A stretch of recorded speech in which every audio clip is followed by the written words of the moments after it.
अध्याय 4 साधारण अपवाद।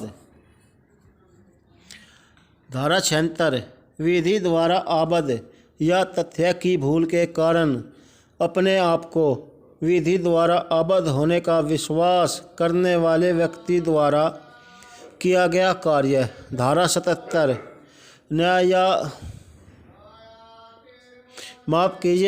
न्यायिकत कार्य करने हेतु न्यायाधीश का कार्य है।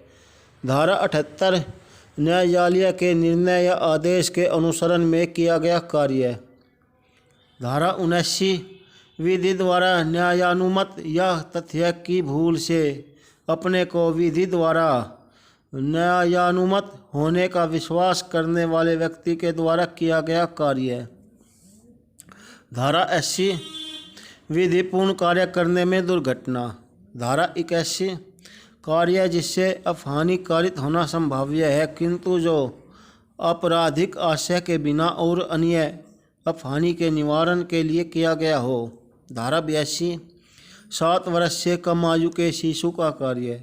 धारा 83 7 वर्ष से ऊपर किंतु 12 वर्ष से कम आयु के अपरिपक्व समझ के शिशु का कार्य। धारा 84 विकृत चित्त व्यक्ति का कार्य।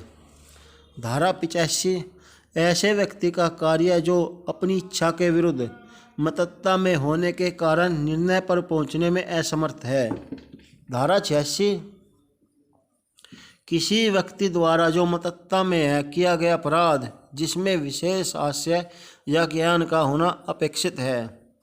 धारा 87 सम्मति से किया गया कार्य जिससे मृत्यु या घोर उपहति कारित करने का आशय न हो और न उसकी संभाव्यता का ज्ञान हो।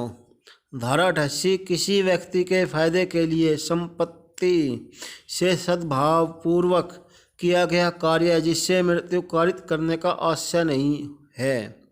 धारा 89 संरक्षक द्वारा या उसकी संपत्ति से शिशु या उन्मत्त व्यक्ति के फायदे के लिए सद्भाव पूर्वक किया गया कार्य। धारा 90 सम्मति जिसके संबंध में यह ज्ञात हो कि वह भय या भ्रम के अधीन दी गई है। धारा 91 ऐसे कार्यों का अपवर्जन जो कारित उपहानि के बिना भी स्वतः अपराध है। धारा 92 सम्मति के बिना किसी व्यक्ति के फायदे के लिए सद्भाव पूर्वक किया गया कार्य। धारा 93 सद्भाव पूर्वक दी गई संसूचना। धारा 94 वह कार्य जिसको करने के लिए कोई व्यक्ति धमकियों द्वारा विवश किया गया है। धारा 95 तुच्छ अपहानि करने वाले कार्य। धारा 96 प्राइवेट प्रतिरक्षा में की गई बातें। धारा 97 शरीर तथा संपत्ति की प्राइवेट प्रतिरक्षा का अधिकार। धारा 98 ऐसे व्यक्ति के कार्य के विरुद्ध प्राइवेट प्रतिरक्षा का अधिकार जो विकृति चित्त आदि हो। धारा 99 कार्य जिनके विरुद्ध प्राइवेट प्रतिरक्षा का कोई अधिकार नहीं है। धारा 100 शरीर की प्राइवेट प्रतिरक्षा के अधिकार का विस्तार मृत्यु कारित करने पर कब होता है। धारा 101 कब ऐसे अधिकार का विस्तार मृत्यु से भिन्न कोई अपहानि कारित करने तक का होता है। धारा 102 शरीर की प्राइवेट प्रतिरक्षा के अधिकार का प्रारंभ और बना रहना। धारा 103 कब संपत्ति की प्राइवेट प्रतिरक्षा के अधिकार का विस्तार मृत्यु कारित करने तक का होता है। धारा 104 ऐसे अधिकार का विस्तार मृत्यु से भिन्न कोई अपहानि कारित करने तक का कब होता है। धारा 105 संपत्ति की प्राइवेट प्रतिरक्षा के अधिकार का प्रारंभ और बना रहना। धारा 106 घातक हमले के विरुद्ध प्राइवेट प्रतिरक्षा का अधिकार जबकि निर्दोष व्यक्ति को अपहानि होने की जोखिम है। धारा 107 किसी बात का दुष्प्रेरण। धारा 108 दुष्प्रेरक।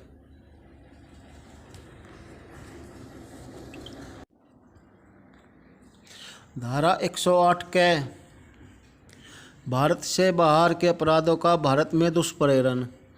धारा 109 दुष्प्रेरण का दंड। यदि दुष्प्रेरित कार्य उसके परिणाम स्वरूप किया जाए और जहाँ कि उसके दंड के लिए कोई अभिव्यक्त उपबंध नहीं है। धारा 110 दुष्प्रेरण का दंड। यदि दुष्प्रेरित व्यक्ति दुष्प्रेरक के आशय से भिन्न आशय से कार्य करता है। धारा 111 दुष्प्रेरक का दायित्व। जब तक कार्य का दुष्प्रेरण किया गया है और उससे भिन्न कार्य किया गया है।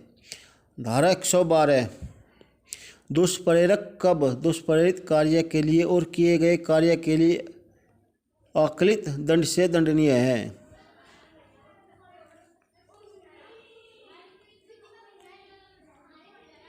धारा 113 दुष्प्रेरित कार्य से कारित उस प्रभाव के लिए दुष्प्रेरक का दायित्व जो दुष्प्रेरण द्वारा आश्रित से भिन्न है। धारा 114 अपराध किए जाते समय दुष्प्रेरक की उपस्थिति। धारा 115 मृत्यु या आजीवन कारावास से दंडनीय अपराध का दुष्प्रेरण। धारा 116 कारावास से दंडनीय अपराध का दुष्प्रेरण यदि अपराध न किया जाए। धारा 117 लोक साधारण द्वारा या 10 से अधिक व्यक्तियों द्वारा अपराध किए जाने का दुष्प्रेरण। धारा 118 मृत्यु या आजीवन कारावास से दंडनीय अपराध करने की परिकल्पना छिपाना। धारा 119 किसी ऐसे अपराध के लिए जाने की परिकल्पना का लोक सेवक द्वारा छिपाया जाना जिसका निवारण करना उसका कर्तव्य है। धारा 120 कारावास से दंडनीय अपराध करने की परिकल्पना को छिपाना। तो आशा